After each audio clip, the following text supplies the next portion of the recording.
I'm 35 years old, and my name is Thomas. I currently work for a corporation, a nearby corporation. When I first wanted to go to an industrial college, my parents wouldn't help with the cost of tuition. In order to pay for education, I worked part-time jobs whenever I could and saved money. I eventually succeeded in getting the job I desired. Many of my peers were always having fun and making a lot of noise, and they received financial support from their parents. They must not have ever had to balance working a part-time job and studying for examinations or worry about money. That's what I recall thinking while I saw them. They were nice guys, but all they talked about was females, drinking, darts, and the pretty girls they worked with part-time. I had to work constantly because my meager high school funds were insufficient at the time. Our themes, morals, and financial circumstances differed. Since I was constantly worn out from job and school, I was unable to actually get to know them. But I was in no position to whine about my circumstances. I put in as much effort as I could because I knew I couldn't depend on my parents. My sister and I were just half-siblings, and both of our parents had remarried. Jenna, my sister, was 12 years my junior. She was charming and gorgeous and kind of looked like my stepmother. I loved her, but I didn't feel at home since I felt like I was only half of the family. The awkwardness with my stepmother was lessened, though, because it seemed that my parents would rather live as a couple. We hardly ever saw them because they were usually going out together and returning home late. Even though our parents took care of our fundamental requirements, we didn't communicate much. Perhaps that's why Jenna and I started to become reticent and quiet. As Jenna became older, she spent more time in her room and less time chatting to me. She stopped smiling at home, and although I didn't know her at school, I began to worry about her. I made a concerted effort to converse with her. She was irritated at first, but I persisted. I engaged them in conversation by saying basic things like dinner's ready or welcome back, discussing TV shows and insignificant events that happened during the day. I took care to avoid asking too personal or intrusive questions about things like how school was doing. This was due to the fact that those were questions that some people didn't want asked, particularly those who don't have strong friendships. I think Jenna found me annoying, but at least I wasn't someone she wanted to stay away from entirely. She eventually smiled and began to converse with me. I loved Jenna, but I didn't like our parents. I was glad to see her again. When Jenna turned 12, I was hired. I didn't particularly like my parents, but I could have moved out of the house and lived elsewhere if I had truly wanted to. But I believed that leaving Jenna, who was already going through a challenging adolescence, alone with our uncaring parents, wouldn't be healthy for her mental health. Our parents didn't want to spend any money on us. They were just interested in their personal happiness. We were able to live reasonably comfortably during the low-cost years of elementary and middle school. But when I needed money for activities and tuition in high school, they became more and more antagonistic. They were constantly unhappy, and their mood only grew worse when money was brought up. They would reluctantly hand me the money, but they would always make a sincere face of displeasure and whine about how much it cost. My folks were avid shoppers. Mom almost lived for buying clothes, makeup, and hobbies because she had a sweet taste. Dad liked to party and drink a lot, so he would frequently pass out whenever she went out. Their habits combined with Dad's meager income meant there was never any money left over for us to do our own thing.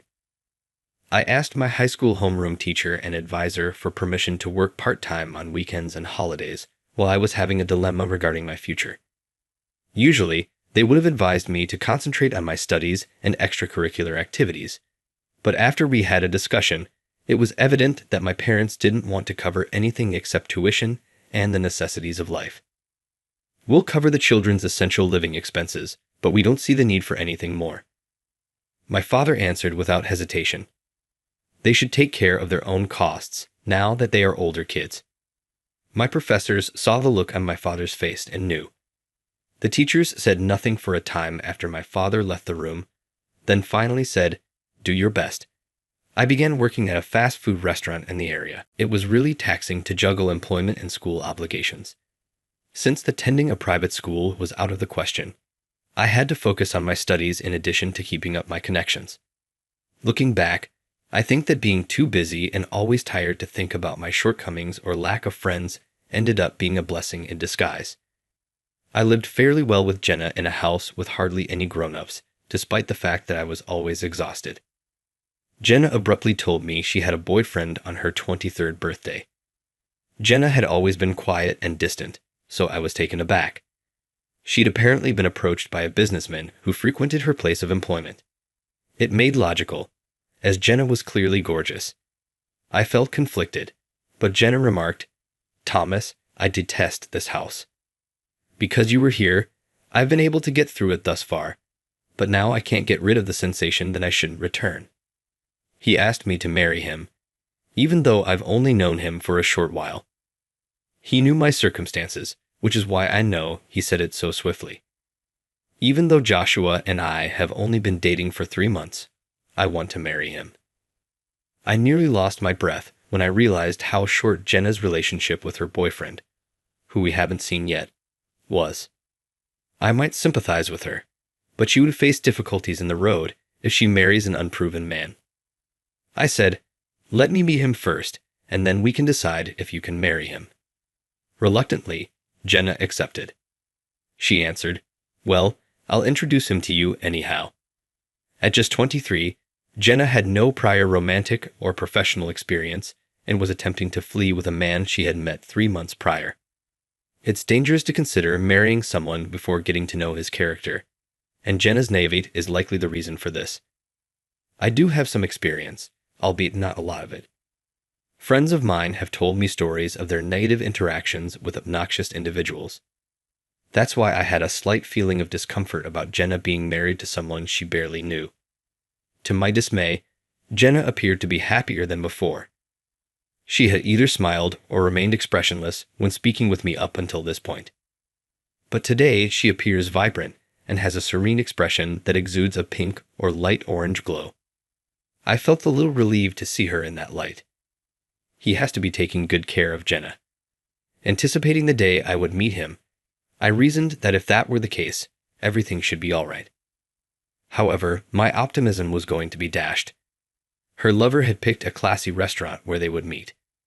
Jenna was adamant about getting married and disregarded my advice, stating, "Oh, by the way, the meeting is a marriage introduction. Please take care of us as our parents will be there," his parents. As she stated this, she grinned. I was beginning to think that nothing I said would matter when I saw Jenna grin. I was all but done. No, but I would have to strongly object if he turned out to be a bad character. The only one who can keep Jenna safe is me. After Jenna graduated from high school, our parents, who had always been unwilling to raise us, had ceased visiting. My suspicions led me to look through our family registry. Though thankfully our family relationships remained intact, our parents completely stopped visiting. They'd pretty well abandoned us because Jenna was practically an adult now. Jenna and I were the only ones living together after that. We were no longer a family, even if we were linked by blood. Jenna just appeared resigned upon learning that our parents had moved out and went straight to work hunting for a high-paying part-time job. She ended up working night shifts at a family restaurant while attending college after I insisted she not sell herself short. She was too weak to work as much as she would have liked, so I used my wages to pay for part of our living expenses while she paid for her living expenses and tuition. Later, after her job hunt had not gone smoothly, Jenna made the decision to work her part-time job full-time. She seemed to enjoy it, even if the work atmosphere was challenging compared to an office job where she would have to sit at a desk. Although I was pleased with Jenna's development, I couldn't let some random stranger to take her away. She had grown to regard me as a parent. Jenna and I worked hard for the following 3 days, and before we knew it, the day that had been promised had come. Jenna made fun of my clumsiness in a suit when I showed up to the restaurant 50 minutes early because I was so scared. But her smile seems forced. She had to have been anxious as well. Her lover came from an upscale background. His parents were head nurses at a county hospital and influential figures at an auto parts business. Her lover, too, had secured employment at a prominent corporation in the city. Jenna was quite talkative and obviously frightened. I became even more anxious seeing her like that, and we both tried to talk awkwardly. Her boyfriend and his parents showed up just on schedule. Joshua was his name. He had a sleek, contemporary haircut that gave him the appearance of being extremely well-liked by ladies. He was tall and lean. Certainly, the suit he was wearing was far more elegant and costly than mine. His parents were also dressed immaculately and had serious looks. His father looked hard and unyielding, making him seem distant. His mother gave me a mask-like, blank stare instead of a single grin. I smiled at them, a little nervous, and we all went into the restaurant. His parents regarded me with stern gaze even after we sat down. But Joshua had lovely words to say. "It's good to meet you. I appreciate you being here today. My name is Joshua, and Jenna is my girlfriend. We're thinking about getting married." After I introduced myself, the mood softened. Jenna was obviously nervous because it was her first time meeting his parents. Michael, Joshua's father, then inquired, "What a gorgeous young lady. Your parents also have to be incredibly attractive. Why are you by yourself here today? Are your folks not coming?" Michael arched an eyebrow at me when I stated, somewhat dishonestly, that my parents were too busy at work to visit their daughter frequently. "So you're saying they are so busy they can't even attend this important pre-wedding meeting for their daughter?" Michael asked. "Regardless of how busy they are at work, they ought to make time for this kind of event. How are they going to put work ahead of this? Which type of parents are you raising?" I could not think of anything to reply to what he had said. He was correct. It was peculiar that our parents were unable to attend such a significant occasion. I looked over at Jenna, thinking to myself that there was only so much I could hide. She appeared perplexed and speechless. Joshua attempted to fill in for us. "Well, her parents might not have been able to adjust their schedules. They hold significant positions and travel abroad frequently." Michael, however, inquired, "So will they attend the wedding?" Once more, we were unable to speak. Michael seemed to be picking up on something from our responses. Anger swiftly reddened his face as he asked, "What are you saying? Can't even your parents make it to the wedding? It's as if these parents don't exist." Jenna is reportedly covering her own living bills and education. Are her parents, who are said to be well educated, really not providing her with any money at all? That's one thing if their educational philosophy states that she should manage everything on her own after high school. However, typical parents will, if they are well off, at least cover their child's living expenses so the latter may concentrate on their college coursework. That kind of parental behavior is bad for a girl. We've finished our conversation. A girl with such parents is not needed in our home. It was true that our father treated us with such coldness that it felt as though he had abandoned us. But Jenna and I had put in a lot of effort to succeed on our own. Despite her social discomfort, Jenna has become more and more adept at connecting with others outside of our parents, and as a result, her social skills have improved. She is a decent and caring person as well, even though some of her peers try to ignore them. Jenna is kind and treats them equally when they feel excluded. For example, she would always, and with a grin, invite the student who generally got left out before the teacher had to step in on field trips and group projects. That student was about to become a truant, but she was able to attend class every day because of Jenna's unceasing company and chats. Her teacher told me this, and it brought me to tears. Even though Jenna was frequently depressed at home, she had developed into such a kind girl. She was being ridiculed for circumstances beyond her control. Nevertheless, I had to say something. "What are you saying, Michael? Although our parents may not always be involved, they did a good job raising us." Teachers have often complimented Jenna on her sensitivity and kindness. Please don't speak of Jenna that way just because our parents' approach is different from what you expect, I retorted. "Oh, so your parents will be attending the wedding, right?" Michael then asked. "They won't miss the wedding, even if they are currently too busy to get together." I asked you about this earlier, and you didn't respond. Why is it the case? He smiled as though he was having fun. Josh responded, "Well, you see, her parents are currently involved in a major project overseas and can't easily come back, so it might be difficult for them to attend the wedding." Michael appeared astonished. That is not appropriate. Parents ought to attend their daughter's wedding, despite their hectic schedules. Do you believe you can trick me? Is it true that your parents have given up on you? They have left you alone because of this. If that's not the case, allow me to have a video conversation with them right now.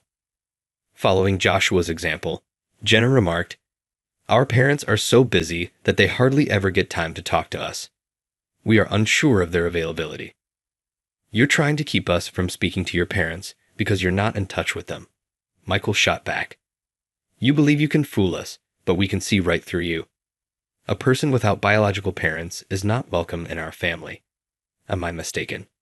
His eyes were penetrating as he looked at me. I knew there was nothing left to trick him with. In addition, I couldn't fathom keeping up a relationship with a family that was so horrible, and I couldn't let Jenna join it.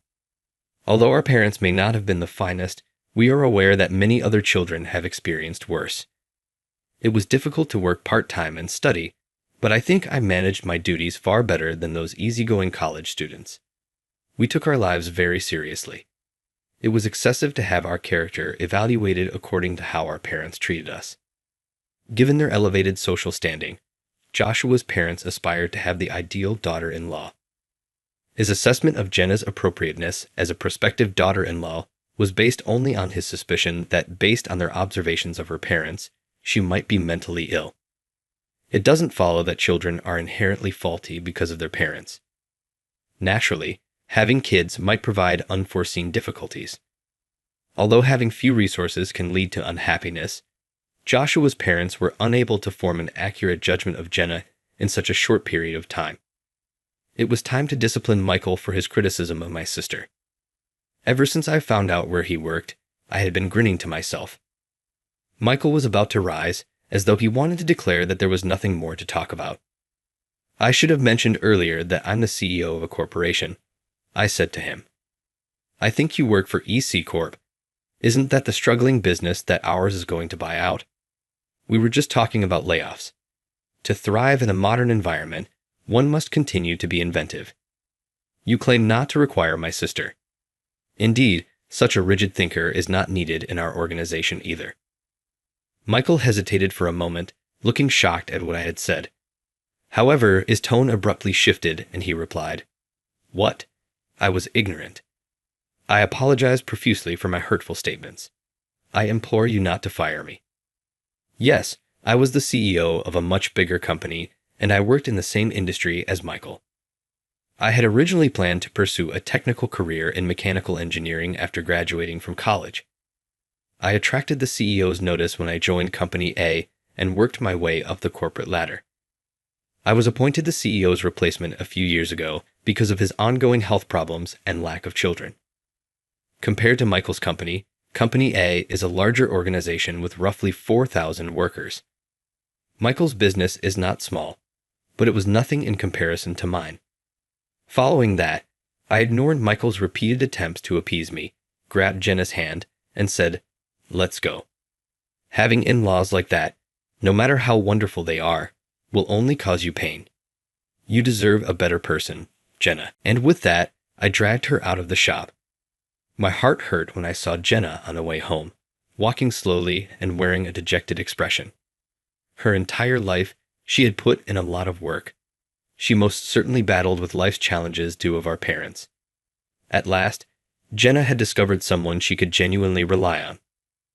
I was aware that Joshua appeared to be a kind man, but dealing with his parents in trying circumstances would be too much to bear. This worry prevented me from being able to support their marriage.